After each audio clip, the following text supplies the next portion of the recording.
అందరికీ నమస్కారం అండి. ఇప్పుడు నేను మామిడికాయ వడియాలు చేస్తున్నాను. ఈ వడియాలు చాలా టేస్టీగా పుల్లగా చాలా బాగుంటాయండి. పిల్లలు పెద్దలు చాలా ఇష్టంగా తింటారండి. ఒక గ్లాస్ సగ్గుబియ్యానికి 6 గ్లాసులు నీళ్లు పోసి ముందు రోజే నానబెట్టేసుకోవాలి. నైటే నానబెట్టేసుకోవాలి. లేదంటే ఒక 8 గంటల ముందైనా కూడా నానబెట్టుకోవచ్చు. తర్వాత ఒక బాణలి తీసుకొని దాంట్లో ఒక గ్లాస్ నీళ్లు వేయాలి. వేసి దానికి తగినట్టే ఒక గ్లాసు మామిడికాయ తురుము వేసుకోవాలన్నమాట.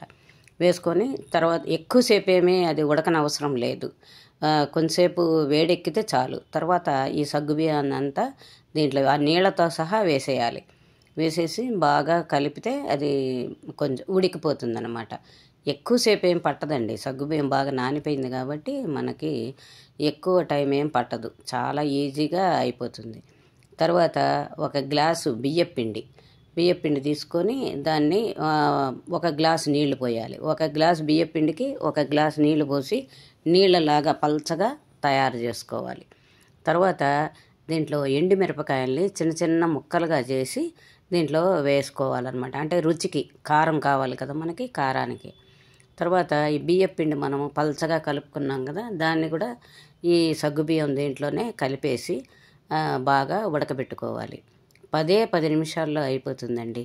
కొద్దిగా వాము, తగినంత సాల్ట్ వేసుకుంటే సరిపోతుంది. ఇలా దగ్గర పడిపోయిందంటే అయిపోయినట్టేనండి. తీసి పక్కన పెట్టుకోవాలి. తర్వాత నేను ఇంట్లోనే పెట్టేస్తున్నాను అన్నమాట వడియాలు. మనకేమీ ఎండలో పైన పెట్టాల్సిన అవసరం లేదు. ఫ్యాన్ కింద పెట్టినా అయిపోతుంది. ఒక మంచం తీసుకొని దాని మీద పంచె ఉంటుంది కదా మనకి, కాటన్ క్లాత్ ఏదైనా పర్వాలే, పంచె అయినా పర్వాలేదు, కాటన్ చీర అయినా కూడా పర్వాలేదు అన్నమాట. దాన్ని తడిపి ఇలాగా మంచం మీద వేసుకొని మనం ఒక స్పూన్తో వడియాల్లాగా వేసుకోవాలన్నమాట. వేసుకున్న తర్వాత ఇది రోజంతా ఉండాలి. ఆ రోజంతా ఉన్న తర్వాత పక్క రోజు ఇలాగా ఈ పంచని వెనక పక్క తిప్పి నీళ్ళు జల్లి తీసేయాలన్నమాట. అంతేనండి, వడియాలు అయిపోయినట్టే. ఇలా ప్లేట్లోకి తీసుకున్న తర్వాత ఒకరోజు ఎండబెట్టుకుంటే సరిపోతుందండి. ఒక్కరోజుకే బాగా ఎండిపోతాయి. తర్వాత మనము వేయించుకున్నామంటే చాలా బాగుంటుంది, కరకర ఉంటుంది.